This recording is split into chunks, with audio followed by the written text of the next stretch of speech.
ለሚካኤል ክብረ በዓል እንኳን አደረሳችሁ ክርስቲያኖች በሙሉ እንኳን ለዚህ ቀን አደረሳችሁ። መልካም በዓል ይሁንላችሁ።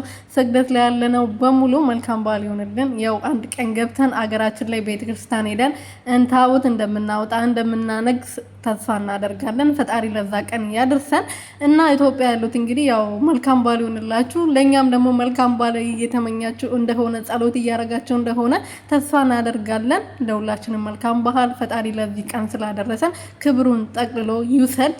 እሱ ስለፈቀደልን ነው ይሄን ቀን ያየ ነው። ሰላም ቤተሰቦቼ እንዴት ናችሁልኝ? እኔ በጣም ደህና ነኝ፣ እግዚአብሔር ይመስገን። በያላችሁበት ሰላማችሁ ብዝት ትርፍርፍ ይበልልኝ። እንግዲህ ዛሬ ሰኔ 12 አመታዊ በዓል ነውና ታውት ይወጣል ይነክሳል።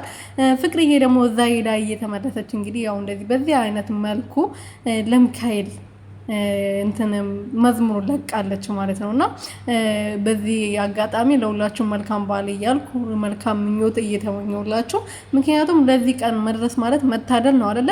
ይሄን ቀን ያላዩት ይሄን ቀን እየናፈቁ የሌሉ በጣም ብዙ አሉ፣ ሆስፒታል የተኙዋሉና ፈጣሪ ሆስፒታል ያሉትንም የታመሙትንም ፈጣሪ ይማርልን ያድናቸው። ጸሎት እናደርግላቸዋለን። እናንተም በያላችሁበት ጸሎት አድርጉልን። ስግደት ላይ ዓለም ያለ ነው በሙሉ ፈጣሪ ይጠብቀን። ፍቅርዬ ደግሞ የኔ እናት ማለት ነው እኔ እንጃ የሆነ ደስ የምትል ማለት ነው። የምሬ ነው። የሆነ ቤተክርስቲያን ስትሄድ በቃ ምናምን በጣም ነው ደስ የምትለኝና በጣም ጠንካራ የሆነች ልጅ ነች። ሰሞኑን ደግሞ ከዳግዬ ከኤሉዬ ጋር ለኤሉዬ ባል አግኝቷል። እንግዲህ ኤሉዬ ባል አልበረክትላት ብለዋል። እሷም ባል አያያዝን የማታውቅበት የሚሆን እሱም ፈጣሪ ወቀው። ያው ሰው ልክ እንደ ሰውነቱ ይለያያልና ፈጣሪ የምትወደውን የምታፈቅረውን የሚወዳትን የሚፈልጋትን ፈጣሪ ይስጣት። በዚሁ አጋጣሚ ልላት ፈልጋለሁና ፍቅርዬ ደግሞ ከዳጊ ጋር ፈጣሪ ፍቅራችሁን ያዝርቅላችሁ የኔ ውዶች። በጣም ነው የምታምሩት ደግሞ እሺ